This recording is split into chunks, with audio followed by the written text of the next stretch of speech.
ನಮಸ್ತೆ ಸ್ನೇಹಿತರೆ, welcome back to my channel. ಇದರಿಂದ ವಿಡಿಯೋದಲ್ಲಿ ಇನ್ಸ್ಟೆಂಟಾಗಿ ತೊಗರಿಬೇಳೆಯನ್ನು ಬಳಸಿ ಒಬ್ಬಟ್ಟು ಮಾಡೋ ವಿಧಾನವನ್ನು ತೋರಿಸ್ತಾ ಇದ್ದೇನೆ. ಸಿಂಪಲ್ ಇಂಗ್ರೀಡಿಯೆಂಟ್ಸು, ಟೇಸ್ಟ್ ರೆಸಿಪಿ ಒಮ್ಮೆ ಟ್ರೈ ಮಾಡಿ ನೋಡಿ. ಹಾಗೆ ನೀವೇನಾದರೂ ಹೊಸದಾಗಿ ನನ್ನ ಚಾನಲ್ಗೆ ವಿಸಿಟ್ ಕೊಡಿದ್ರೆ ನನ್ನ ಚಾನಲನ್ನು ಪ್ಲೀಸ್ ಸಬ್ಸ್ಕ್ರೈಬ್ ಮಾಡ್ಕೊಳ್ಳಿ. ಬೆಲ್ ಐಕಾನ್ ಕ್ಲಿಕ್ ಮಾಡೋದು ದಯವಿಟ್ಟು ಮರೆಯಬೇಡಿ. ತೊಗರಿಬೇಳೆಯನ್ನು ಬಳಸಿ ಮಾಡುವ ಒಬ್ಬಟ್ಟು ಅಥವಾ ಹೋಳಿಗೆ ಇಂಗ್ರೀಡಿಯೆಂಟ್ಸ್ ಬೇಕು ಯಾವ ರೀತಿ ಮಾಡೋಂಥ ವಿಡಿಯೋದಲ್ಲಿ ಶೇರ್ ಮಾಡ್ತಾ ಹೋಗ್ತೀನಿ. ಬನ್ನಿ ನೋಡೋಣ. ಮೊದಲಿಗೆ 3/4 kg ಅಂದರೆ 750 ಗ್ರಾಮಷ್ಟು ತೊಗರಿಬೇಳೆಯನ್ನು ತೊಗೊಂಡಿದ್ದೇನೆ. ನೋಡಿ, ಈ ರೀತಿಯ ತೊಗರಿಬೇಳೆಯನ್ನು ತೊಗೊಂಡಿದ್ದೇನೆ. ನೀವು ಕಡಲೆಬೇಳೆನೂ ಕೂಡ ಬಳಸ್ಕೋಬಹುದು.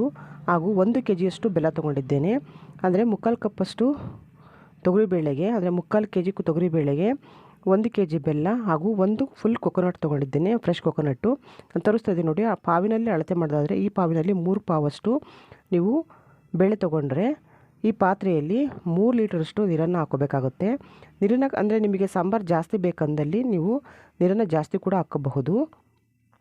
ನಾನು ತೋರಿಸ್ತಾ ಇದ್ದೀನಿ ನೋಡಿ ವಿಡಿಯೋದಲ್ಲಿ. ಈ ರೀತಿ ಹಾಕಿ ಒಂದು ಲಿಡ್ಡನ್ನು ಕ್ಲೋಸ್ ಮಾಡಿ ಒಂದು 10 ಮಿನಿಟ್ಸು ಐ ಫ್ಲೇಮಲ್ಲಿ ಇಟ್ಕೊಂಡು ನೀರನ್ನು ಕುದಿಸ್ಕೊಳ್ಳಿ. ನೀರು ಕಾದ ನಂತರ ನಾನು ಬೇಳೆಯನ್ನು 3ರಿಂದ 4 ಬಾರಿ ವಾಶ್ ಮಾಡಿ ಒಂದು 10 ಮಿನಿಟ್ಸ್ ನೆನೆಯಲಿಕ್ಕೆ ಬಿಡಿ. ನೀರಿನಲ್ಲಿ ನೆನೆಸಿ ಬಿಟ್ಟಿದ್ದೇನೆ. ನಾನು ತೋರಿಸ್ತಾ ಇದ್ದೀನಿ ನೋಡಿ. 3ರಿಂದ 4 ಬಾರಿ ವಾಶ್ ಮಾಡಿದ್ರು ಕೂಡ ಅದೇ ಕಲರ್ ಇದೆ. ಇದು ಅಂಗಡಿ ಬೇಳೆ ಫ್ರೆಂಡ್ಸ್. ನೀವು ಮನೆ ಬೇಳೆ ಕೂಡ ಬಳಸ್ಕೋಬಹುದು. ಅಂದರೆ ಇದೇ ರೀತಿಯಾಗಿ ಕಡಲೆಬೇಳೆ ಕೂಡ ಬಳಸ್ಕೋಬೋದು. ಟೇಸ್ಟ್ ತುಂಬ ಚೆನ್ನಾಗಿರುತ್ತೆ. ಈಗ ನೀರನ್ನೆಲ್ಲ ತೆಕ್ಕೊಂಬಿಡೋಣ.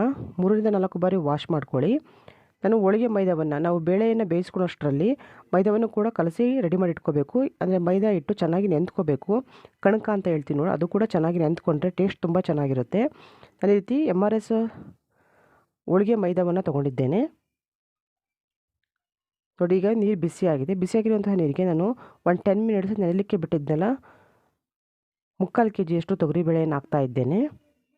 ಆದಷ್ಟು ಲೋ ಫ್ಲೇಮಲ್ಲಿ ಇಟ್ಕೊಳ್ಳಿ. ತೊಗರಿಬೇಳೆನ ಹಾಕುವಾಗ ಈ ರೀತಿ ಲೋ ಫ್ಲೇಮಲ್ಲಿ ಹಾಕ್ಕೊಂಡು, ನಿಮಗೆ ಹಳದಿ ಕಲರ್ ಬೇಕಂದಲ್ಲಿ 1 ಪಿಂಚಷ್ಟು ಹಳದಿ ಪೌಡ್ರ್ ಹಾಕ್ಕೊಳ್ಳಿ. ಹಾಗೂ 3ರಿಂದ 4 ಟೇಬಲ್ ಸ್ಪೂನಷ್ಟು ಆಯಿಲ್ ಹಾಕ್ಕೊಳ್ಳಿ. ನೀವು ಅಡುಗೆ ಮಾಡಲಿಕ್ಕೆ ಯಾವ ಎಣ್ಣೆ ಬಳಸ್ತೀರೋ ಆ ಎಣ್ಣೆನೇ ಹಾಕ್ಕೊಳ್ಳಿ. ಇದನ್ನು ನಾವು ಅಲ್ಲಿ ನೊರೆ ಬರುತ್ತೆ ನೋಡಿ, ಅದೆಲ್ಲ ಉಕ್ಕಿ ಬರೋದಿಲ್ಲ. ಆದಷ್ಟು ಆಯಿಲನ್ನು ಬಳಸುವಾಗ ಒಂದು ಕುದಿಬೇಕು. ಆನಂತರ ನೀವು ಆಯಿಲನ್ನು ಹಾಕ್ಕೊಳ್ಳಿ.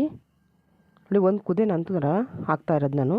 ಹಾಕಿ ಚೆನ್ನಾಗಿ ರೀತಿ ಮಿಕ್ಸ್ ಮಾಡಿ ಒಂದು ಲಿಡ್ಡನ್ನು ಕ್ಲೋಸ್ ಮಾಡಿ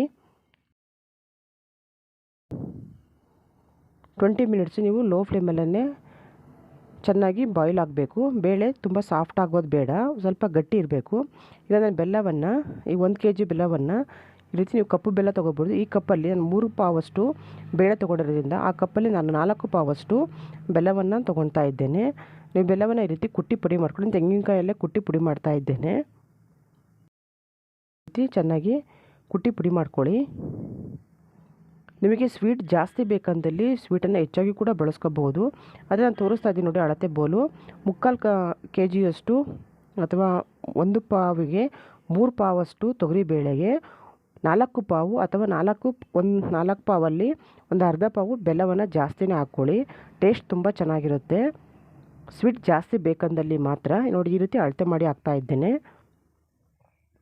ನೋಡಿ. ಈಗ ತೊಗರಿಬೇಳೆ ಇಷ್ಟು ಸಾಫ್ಟ್ ಆದರೆ ಸಾಕು. ತುಂಬ ಮೆತ್ತಗಾಗೋಗ್ಬಿಡುತ್ತೆ. ನೀವು ತುಂಬ ದಿಂಡಾಗಿದ್ದಂಗ್ಲೇ ಇನ್ನೂ ಸ್ವಲ್ಪ ಬೇಯಬೇಕು ಅನ್ನೋದ್ರಲ್ಲೇ ಇಲ್ಲಿ 70% ಕುಕ್ ಆಗಿದೆ. ಇನ್ನು 30% ಇದ್ದಾಗಲೇ ನೀವು ಸ್ಟವನ್ನು ಆಫ್ ಮಾಡಿಬಿಟ್ಟು ನೀವು ಕಾಳು ಮತ್ತು ನೀರನ್ನು ಸಪ್ರೇಟ್ ಮಾಡ್ಕೋಬೇಕಾಗತ್ತೆ.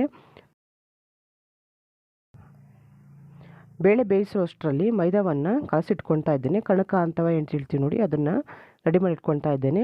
ಈ ಕಣಕವನ್ನು ಒಂದು ಪಾತ್ರೆಗೆ ಚೆನ್ನಾಗಿ ಜರಡಿ ಇಟ್ಕೊಳ್ಳಿ. ಪ್ಯಾಕೆಟಲ್ಲಿ ನೀವು ಯೂಸ್ ಮಾಡೋದಾದ್ರೂ ಕೂಡ ಜರಡಿ ಇಟ್ಕೊಂಡೆ ನಂತರ ನೀವು ಮೈದಾವನ್ನು ಕಲಿಸ್ಕೊಳ್ಳಿ. ನೀವು ಬೇಕಂದಲ್ಲಿ ವೈಟ್ ಹೋಳಿಗೆ ಬೇಕಂದಲ್ಲಿ ಹಾಗೆ ಇದೇ ನೋಡಿ ವೈಟು, ಇದೇ ರೀತಿಯಾಗಿ ತೊಗೊಳ್ಳಿ. ನೋಡಿ ಯಾವ ರೀತಿ ಸಾಫ್ಟ್ ಆಗಿದೆ ಹಿಟ್ಟು, ಅಂದರೆ ತುಂಬ ನುಣ್ಣಾಗಿದೆ. ನಾನು ಸ್ವಲ್ಪ ಅರಿಶಿಣದ ಪುಡಿಯನ್ನು ಹಾಕ್ತಾ ಇದ್ದೇನೆ. ಒಂದು 1/4 ಟೇಬಲ್ ಸ್ಪೂನಷ್ಟು ಅರಿಶಿಣದ ಪುಡಿಯನ್ನು ಹಾಕ್ತಾ ಇದ್ದೇನೆ. ಒಂದು ಚಿಟಿಕೆ ಉಪ್ಪನ್ನು ಹಾಕ್ತಾ ಇದ್ದೇನೆ. ಇದಿಷ್ಟನ್ನು ಹಾಕಿ ಚೆನ್ನಾಗಿ ಮಿಕ್ಸ್ ಮಾಡಿಕೊಂಡು ಸ್ವಲ್ಪ ನೀರನ್ನು ಸೇರಿಸ್ಕೊಂಡು ನಾನು ತೋರಿಸ್ತಾ ಇದ್ದೀನಿ ನೋಡಿ, ಅದಕ್ಕೆ ಕಲಿಸ್ಕೋಬೇಕಾಗುತ್ತೆ. ಈ ರೀತಿ ಮಾಡ್ಕೊಳ್ಳೋದ್ರಿಂದ ಟೇಸ್ಟ್ ತುಂಬ ಚೆನ್ನಾಗಿರುತ್ತೆ. ಸ್ವಲ್ಪ ಕಲಸಿ ಆದ ನಂತರ ನಾನು ಆಯಿಲ್ ಹಾಕ್ತಾ ಇದ್ದೀನಿ. ಸ್ವಲ್ಪನೇ ಆಯಿಲ್ ಹಾಕ್ಕೊಂಡು ಚಪಾತಿ ಹಿಟ್ಟಿನ ಅದಕ್ಕಿಂತ ಸ್ವಲ್ಪ ತೆಳುವಾಗಿ ಕಲಿಸ್ಕೋಬೇಕಾಗತ್ತೆ. ಹೋಳಿಗೆಗೆ, ಒಬ್ಬಟ್ಟಿಗೆ ಇರ್ಬೋದು. ನೀವು ಬೇಕಂದರೆ ಚಿರೋಟಿ ರವೆ ಕೂಡ ಬಳಸ್ಕೋಬಹುದು. ನಾನು ಬರೀ ಮೈದಾವನ್ನೇ ಬಳಸ್ತಾ ಇದ್ದೇನೆ. ಆದಷ್ಟು ಈ ರೀತಿ ಗಟ್ಟಿಯಾಗಿ ಕಲಿಸ್ಕೊಳ್ಳಿ.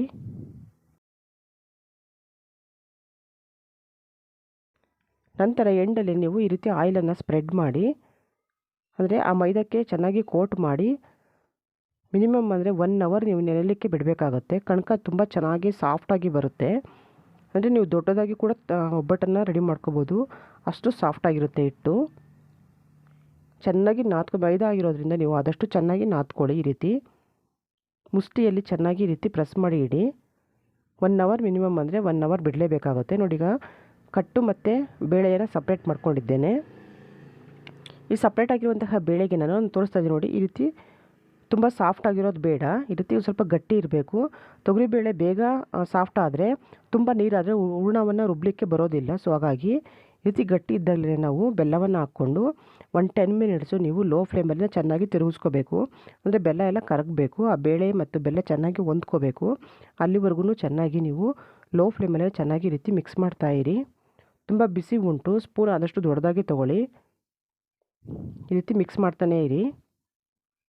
ಗಂಟು ಥರ ಇದೆ ನೋಡಿ, ಬೆಲ್ಲ ಗಟ್ಟಿ ಥರ ಇದೆ ನೋಡಿ. ಆ ಬೆಲ್ಲ ಎಲ್ಲ ಕರಗಿ ಲಿಕ್ವಿಡ್ ಥರ ಆದರೆ ಬೇಳೆ ಟೇಸ್ಟ್ ತುಂಬ ಚೆನ್ನಾಗಿರುತ್ತೆ. ಈ ರೀತಿ ಚೆನ್ನಾಗಿ ಮಿಕ್ಸ್ ಮಾಡ್ಕೊಳ್ಳಿ. ಇಷ್ಟು ಅಂದರೆ 3 ಪಾವಷ್ಟು ತೊಗರಿಬೇಳೆಗೆ 1 kg-ಯಿಂದ 1/4 kg-ಯಷ್ಟು ಬೆಲ್ಲವನ್ನು ಬಳಸಿದ್ರೆ ನೀವು ಒಂದು ದೊಡ್ಡ ಗಾತ್ರದ ತೆಂಗಿನಕಾಯಿಯಲ್ಲಿ ಫುಲ್ ತೆಂಗಿನಕಾಯಿಯನ್ನು ಹಾಕೋಬೇಕಾಗುತ್ತೆ. ತುಂಬ ಚೆನ್ನಾಗಿರುತ್ತೆ ಬೇಳೆ ಒಬ್ಬಟ್ಟು. ಕರ್ಗಡ್ಬು ಇರ್ಬೋದು, ಒಬ್ಬಟ್ಟು ಇರ್ಬೋದು, ಟೇಸ್ಟ್ ತುಂಬ ಚೆನ್ನಾಗಿರುತ್ತೆ ನೋಡಿ. ಈ ರೀತಿ ಲಿಕ್ವಿಡ್ ಆದ ನಂತರ ನಾವು ಫ್ರೆಶ್ ಕೊಕೊನಟ್ ಹಾಕ್ತಾ ಇದ್ದೇನೆ. ಫ್ರೆಶ್ ಕೊಕೊನಟ್ ಹಾಕಿದ ಮೇಲೆ ಈ ರೀತಿ ತಿರುಗಿಸ್ತಾನೆ ಇರಿ. ಅಂದರೆ ಕಾಯಿ, ಬೆಲ್ಲ ಮತ್ತು ಬೇಳೆ ಇಷ್ಟು ಕೂಡ ತೊಗರಿಬೇಳೆ ಚೆನ್ನಾಗಿ ಹೊಂದ್ಕೋಬೇಕು. ಹಾಗಾಗಿ ಸ್ವಲ್ಪನೇ ಹಾಕ್ಕೊಂಡು ಈಗ ತಿರುಗಿಸ್ತಾ ಇರಿ. ಆದಷ್ಟು ಲೋ ಫ್ಲೇಮಲ್ಲೇ ಬೇಳೆಯನ್ನು ಬೇಯಿಸ್ಕೋಬೇಕಾಗುತ್ತೆ, ಅಂದರೆ ಕುದಿಸ್ಕೋಬೇಕಾಗುತ್ತೆ. ನೀವು ಹೈ ಫ್ಲೇಮಲ್ಲಿ ಇಟ್ಟರೆ ಬೇಳೆ ಬೆಲ್ಲ ಹಾಕಿರೋದ್ರಿಂದ ಮತ್ತು ತೆಂಗಿನಕಾಯಿನೂ ಕೂಡ ಬಳಸಿರೋದ್ರಿಂದ ತಳದಿಂದ ಕಪ್ಪಾಗುತ್ತೆ, ತಳ ಹಿಡಿಯೋದು ಅಂತ ಹೇಳ್ತೀವಿ ನೋಡಿ, ಆ ರೀತಿ ಆಗೋಗ್ಬಿಡುತ್ತೆ. ಸೊ ಹಾಗಾಗಿ ಸ್ಟವನ್ನು ಆಫ್ ಮಾಡಿ ನೀವು ಎಂಡಲ್ಲಿ ನಾನು 2ರಿಂದ 3 ಏಲಕ್ಕಿಯನ್ನು ಬಿಡಿಸಿ, ಏಲಕ್ಕಿ ಸೀಡ್ಸ್ ಮಾತ್ರ ಹಾಕ್ತಾಯಿದ್ದೇನೆ. ನಾನು ಏಲಕ್ಕಿ ಬೀಜ ಅಂತೀನಿ ನೋಡಿ, ಅದನ್ನು ಮಾತ್ರ ಹಾಕ್ತಾಯಿದ್ದೇನೆ ನೋಡಿ. ಈ ರೀತಿ ನೀವು ಸ್ಟವನ್ನು ಆಫ್ ಮಾಡಿ ಆಮೇಲೆ ಇದನ್ನು ಹಾಕ್ಕೋಬೇಕು. ಏಲಕ್ಕಿ ಬೀಜವನ್ನು ಹಾಕ್ಕೊಂಡು ಇನ್ನೊಮ್ಮೆ ಚೆನ್ನಾಗಿ ಮಿಕ್ಸ್ ಮಾಡಿ ಒಂದು ಪ್ಲೇಟನ್ನು ಮುಚ್ಚಿ ತಣ್ಣಗಾಗಲಿಕ್ಕೆ ಬಿಡಿ. ತಣ್ಣಗಾದ ನಂತರ ನೀವು ರುಬ್ಬಕಲ್ಲು ಇದೆಯಲ್ಲ, ಆ ರುಬ್ಬಕಲ್ಲಲ್ಲಾದರೂ ಹಾಕೋಬೋದು, ಅಥವಾ ನೀವು ಗ್ರೈಂಡರ್ ಇದ್ದರೆ ಗ್ರೈಂಡರ್ಲು ಕೂಡ ಹಾಕೋಬಹುದು. ತಣ್ಣಗಾದ ನಂತರವೇ ನೀವು ಯೂಸ್ ಮಾಡಬೇಕಾಗುತ್ತೆ. ತುಂಬ ಬಿಸಿ ಇದ್ದಾಗ ಮಾಡೋಕ್ಕೋದ್ರೆ ನೀವು ಕೈ ಬಿಸಿಯಾಗುವಂತಹ ಚಾನ್ಸಸ್ ಇರುತ್ತೆ ರುಬ್ಬಕಲ್ಲಲ್ಲಿ ಮಾಡೋದಾದರೆ. ಅದೇ ಗ್ರೈಂಡಲ್ಲಿ ಮಾಡೋದಾದರೆ ನೀವು ತುಂಬ ಬಿಸಿ ಇದ್ದಾಗ ಮಾಡಲಿಕ್ಕೆ ಹೋಗ್ಬಿಡಿ. ಅದು ಗ್ರೈಂಡರ್ ಏನಿದೆ ಅದು ತುಂಬ ಬಿಸಿ ಆಗಿಬಿಡುತ್ತೆ, ತುಂಬ ನೀರಾಗುತ್ತೆ. ಸೊ ಹಾಗಾಗಿ ಈ ರೀತಿ ಗ್ರೈಂಡ್ರಲ್ಲಿ ಹಾಕಿ ರುಬ್ತಾ ಇದ್ದೇನೆ. ಅರ್ಧ ಗಂಟೆ ನೀವು ರುಬ್ಬಿದ್ರೆ ಸಾಕು, ತುಂಬ ಬೇಗ ಸಾಫ್ಟ್ ಆಗುತ್ತೆ. ತೊಗರಿಬೇಳೆ ಆಗಿರೋದ್ರಿಂದ ನೀವು ತೊಗರಿಬೇಳೆ 2 ಪಾವು ತೊಗೊಂಡ್ರೆ, ಅಂದರೆ ಅರ್ಧ kg-ಯಷ್ಟು ತೊಗರಿಬೇಳೆ ತೊಗೊಂಡ್ರೆ 1/4 kg-ಯಷ್ಟು ನೀವು ಕಡಲೆಬೇಳೆ ಹಾಕೋದ್ರಿಂದ ತೊಗರಿಬೇಳೆ ಚೆನ್ನಾಗಿ ಸಾಫ್ಟಾಗಿ ಬೆಂದಾಗ ಏನು ನೀರು ಥರ ಆಗುತ್ತೆ ಅದೆಲ್ಲ ಕಮ್ಮಿ ಆಗುತ್ತೆ. ನೀವು ರುಬ್ಬಲಿಕ್ಕೆ ತುಂಬ ಚೆನ್ನಾಗಿ ಬರುತ್ತೆ ಬೇಳೆ. ನೋಡಿ ಎಷ್ಟು ಬೇಗ ಆಗ್ತಾಯಿದೆ ಗ್ರೈಂಡ್ರಲ್ಲಿ ಆಗಿರೋದ್ರಿಂದ. ನಾವು ಒಳಕಲ್ಲಲ್ಲಿ ರುಬ್ತೀವಿ ನೋಡಿ, ಅದೇ ರೀತಿಯ ಟೇಸ್ಟ್ ಕೊಡ್ತೀವಿ ನೋಡಿ. ಇಷ್ಟು ಸಾಫ್ಟ್ ಆದರೆ ಸಾಕು. ಈಗ ಬೇಳೆ ರುಬ್ಬಿದಂತಹ ಕಣಕ ಅಂತ ಹೇಳ್ತೀವಿ ನೋಡಿ, ಹೂರಣವನ್ನು ತೆಕ್ಕೊಂಬಿಡೋಣ. ನೀವು ಇದೇ ಗ್ರೈಂಡರಲ್ಲೇ ಕಣಕ ಕೂಡ ಕಲಿಸ್ಕೋಬೋದು, ಆಮೇಲೆ ಚಪಾತಿ ಹಿಟ್ಟು ಕೂಡ ಕಲಿಸ್ಕೋಬೋದು, ತೆಂಗಿನಕಾಯಿನ ತುರ್ಕೋಬೋದು. ಜಾಸ್ತಿ ಕ್ವಾಂಟಿಟಿ ಬೇಕಂದಲ್ಲಿ ಈಗ ನಾನು ಒಬ್ಬಟ್ಟು ತೋರಿಸ್ತಾ ಇದ್ದೇನೆ. ಆಲ್ರೆಡಿ 2-3 ಒಬ್ಬಟ್ಟು ಆಗಿದೆ ನೋಡಿ. ಎಷ್ಟು ತೆಳುವಾಗಿ ಎಷ್ಟು ಸಾಫ್ಟಾಗಿ ಬಂದಿದೆ ಒಬ್ಬಟ್ಟು ಅಂತ. ಈಗ ಕಲಸಿರುವಂತಹ ಮೈದಾವನ್ನು ತಗೊಂಡು ಕಣಕವನ್ನು ಈ ರೀತಿ ತೋರಿಸ್ತಾ ಇದ್ದೀನಿ ನೋಡಿ, ಈ ರೀತಿ ಪ್ರೆಸ್ ಮಾಡಿ ನಂತರ ಇನ್ಸೈಡು ಹೂರಣವನ್ನು ಇಟ್ಟು ಈ ರೀತಿ ಕ್ಲೋಸ್ ಮಾಡ್ಕೊಳ್ಳಿ. ಒಂದು ತೆಳು ಪೇಪರ್ ತೊಗೊಳ್ಳಿ, ಅಥವಾ ನೀವು ಒಬ್ಬಟ್ಟಿನ ಪೇಪರ್ ಅಂತ ಸಿಗುತ್ತೆ, ಅಂದರೆ ಹೋಳಿಗೆ ಪೇಪರ್ ಅಂತ ಸಿಗುತ್ತೆ. ನಾನು ಸುಮಾರು ವಿಡಿಯೋದಲ್ಲಿ ತೋರಿಸಿದ್ದೇನೆ ಹೋಳಿಗೆ ಪೇಪರು, ರೊಟ್ಟಿ ಪೇಪರ್ ಎಲ್ಲ, ಅದನ್ನೆಲ್ಲ ನೋಡಿಕೊಂಡು ಮಾಡ್ಕೋಬಹುದು. ಅಥವಾ ನೀವು ತೆಳು ಪೇಪರ್ ತೊಗೊಂಡ್ರೆ ಸ್ಯಾರಿ ಕವರ್ ಇರ್ಬೋದು, ಅಥವಾ ಬಟ್ಟೆನ ತೊಗೊಂಡಾಗ ಸ್ಯಾರಿ ಕವರೆಲ್ಲ ಬರುತ್ತೆ ನೋಡಿ, ಆ ಪೇಪರಲ್ಲೂ ಕೂಡ ಹಾಕ್ಕೊಂಡು ಮಾಡ್ಬೋದು ನೋಡಿ. ಈ ರೀತಿ ತೆಳುವಾಗಿ ತೊಟ್ಕೊಳ್ಳಿ ನೋಡಿ. ಬಿಸಿ ಬಿಸಿಯಾದಂತಹ ತೊಗರಿಬೇಳೆ ಒಬ್ಬಟ್ಟು ತುಪ್ಪದೊಂದಿಗೆ ಸವಿಯಲು ಸಿದ್ಧವಾಗ್ತಾಯಿದೆ. ಈ ತೊಗರಿಬೇಳೆ ಒಬ್ಬಟ್ಟಿಗಿರ್ಬೋದು, ಕಡಲೆಬೇಳೆ ಒಬ್ಬಟ್ಟಿಗಿರ್ಬೋದು, ನೀವು ಕಾಯಲ್ಲಿ ಬಳಸೋದ್ರಿಂದ ಟೇಸ್ಟ್ ತುಂಬ ಚೆನ್ನಾಗಿರುತ್ತೆ. ಹಬ್ಬಗಳಲ್ಲಿ ಇನ್ಸ್ಟೆಂಟಾಗಿ ಮಾಡ್ಕೋಬೋದು. ಯಾವ ರೀತಿ ಮಾಡೋದು ಫಾಸ್ಟಾಗಿ ತೋರಿಸ್ತಾ ಇದ್ದೇನೆ ನಾನು. 2-3 ವೆರೈಟಿಯಲ್ಲಿ ನೀವು ಒಬ್ಬಟ್ಟನ್ನು ತೊಟ್ಕೋಬೋದು. ನಡೀತಿ ಫಿಲ್ ಮಾಡಿ ನೀವು ಮೇಲೆ ಒಂದು ರ್ಯಾಪರ್ ಹಾಕಿ ಕೂಡ ನೀವು ಒಬ್ಬಟ್ಟನ್ನ ರೆಡಿ ಮಾಡ್ಕೋಬೋದು. ನೋಡಿ ರೀತಿ ಫಾಸ್ಟಾಗಿ ತುಂಬ ಸಾಫ್ಟ್ ಇರುತ್ತೆ ಹಿಟ್ಟು. ನೀವು ಯಾವ ರೀತಿ ಪ್ರೆಸ್ ಮಾಡ್ತೀರೋ ಆ ರೀತಿ ಪ್ರೆಸ್ ಆಗುತ್ತೆ. ಟೇಸ್ಟ್ ಅಂತೂ ಒಬ್ಬಟ್ಟು ತುಂಬ ಚೆನ್ನಾಗಿರುತ್ತೆ. ಕಡಲೆಬೇಳೆಯನ್ನು ಬಳಸೋದ್ರಿಂದ ಟೇಸ್ಟ್ ಇನ್ನೂ ಚೆನ್ನಾಗಿರುತ್ತೆ. ಗ್ಯಾಸ್ಟ್ರಿಕ್ ಸಮಸ್ಯೆ ಇರೋರು ಕಡಲೆಬೇಳೆಯನ್ನು ಆದಷ್ಟು ಅವಾಯ್ಡ್ ಮಾಡ್ತಾರೆ. ಸೊ ಕಡಲೆಬೇಳೆ ಮತ್ತು ತೊಗರಿಬೇಳೆ ಎರಡನ್ನೂ ಕೂಡ ಬಳಸ್ಕೋಬೋದು. ಫ್ರೆಂಡ್ಸ್, ಈಗ ಬಿಸಿ ಬಿಸಿ ಆದಂತಹ ಟೇಸ್ಟಿ ಆದಂತಹ ಒಬ್ಬಟ್ಟು ರೆಡಿ ಟು ಸರ್ವ್.